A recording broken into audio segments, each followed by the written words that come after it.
Hello बच्चों, हम पढ़ रहे हैं कि क्या सारे लोग जो हैं वो कोर्ट तक पहुंच कर सकते हैं, अप्रोच कर सकते हैं। तो हमने पढ़ा पहले कि हाँ जी बिल्कुल, all people can approach to the courts. और कुछ एक अगर नहीं भी कर सकते हैं तो उनके बिहाफ पे कोई और PIL डाल के कर सकता है। तो कोर्ट जो है उसका फैसला कई बार लोगों के खिलाफ भी चला जाता है। जैसे एक जजमेंट की हम बात करेंगे कि उन लोगों के लिए कि जो काम कर रहे थे उन पीपल के इंटरेस्ट के लिए कि जो कि जिनके शेल्टर की जहाँ हाउसिंग की जिनको प्रॉब्लम है, रहने की प्रॉब्लम है, तो उसमें एक जजमेंट आई जो अविक्ट करती थी उनको, उनके रहने के अधिकार से उनको बेदखल किया गया वहाँ से जहाँ पे वो रह रहे थे। तो रिसेंट जजमेंट जो थी वो पहले जजमेंट से डिफरेंट थी। तो रिसेंट जजमेंट में इनको इनक्रोचर की तरह डील किया गया जो सिटी में स्लम एरियाज़ में रह रहे थे। जबकि जो पहली जजमेंट आई थी 1985 में, तो उसमें क्या हुआ था कि उनके लाइवलीहुड माना गया था कि उनको निर्वाह का जो उनकी लाइवलीहुड को प्रोटेक्ट करने के लिए जो स्लम डिवेलपर्स की लाइवलीहुड को, तो वो कोर्ट ने फैसला दिया था। तो इसमें क्या प्रॉब्लम क्या थी कि कुछ लोग जो थे शहर में आए थे काम करने के लिए और उनके रहने के लिए कहीं पे कोई जगह नहीं सूटेबल मिल रही थी। तो उन्होंने जहाँ पे वो काम करते थे उसके पास में ही उन्होंने पेमेंट्स में जो पेमेंट्स होते हैं, जो फुटपाथ होते हैं, तो वहाँ पे साइड पे उन्होंने झुग्गी झोंपड़ियाँ बना के तो वहाँ रहना शुरू कर दिया।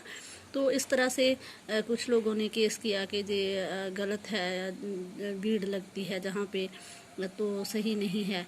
तो इसमें क्या था कि अगर वो वहाँ से जाते जहाँ पे वो रह रहे, जहाँ पे वो काम कर रहे थे उसके पास वो रह रहे थे, तो अगर वहाँ से उनको इविक्ट कर दिया जाता, उनको बेदखल कर दिया जाता, वहाँ से निकाल दिया जाता, तो इसका मतलब था कि वो अपनी जॉब से भी जाते रहते, क्योंकि जॉब के पास ही तो वो काम कर रहे थे, जहाँ पे वो एरिया में जॉब करते थे तो वहीं पे।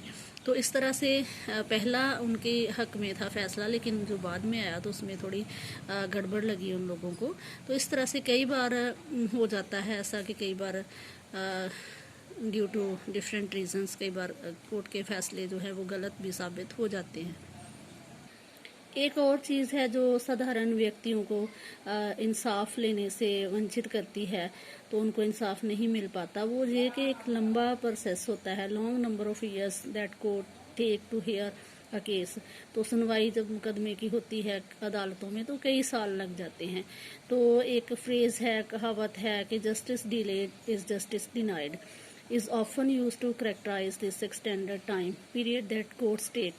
तो इसमें क्या होता है कि अगर इंसाफ जो है मना किया गया है, लेट किया गया है, तो इसका मतलब कि इंसाफ नहीं मिल पाएगा, कि जो जल्दी हो जाए तो इंसाफ मिलने की गुंजाइश ज़्यादा रहती है। तो आगे है नंबर ऑफ जजेस, कितने स्ट्रेंथ है कोर्ट्स में, सुप्रीम कोर्ट में कितने जजेस हैं और हाई कोर्ट में और डिस्ट्रिक्ट एंड सबॉर्डिनेट कोर्ट्स जो छोटी अदालतें होती हैं उनमें कितने जजेस जो रहते हैं, वैकेंसीज कितनी होती हैं।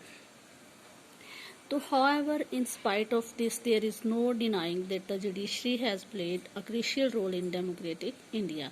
तो इसमें हम इस बात से भी पीछे नहीं हट सकते, जहाँ हम मुनकर नहीं हो सकते कि जो डिनाई जो है जुडिशरी करती है, तो कभी भी न्यायपालिका जो है वो इंसाफ देने के लिए मना नहीं करते, उनके द्वारा इंसाफ दिया जाता है और उनका महत्वपूर्ण रोल रहता है किसी को भी न्याय दिलाने में।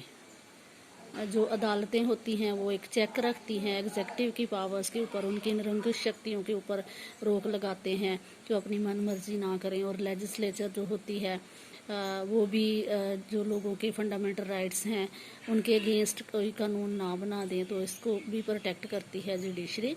तो members of the constituent assembly had quite correctly envisioned a system of courts with an independent judiciary as a key feature of our democracy।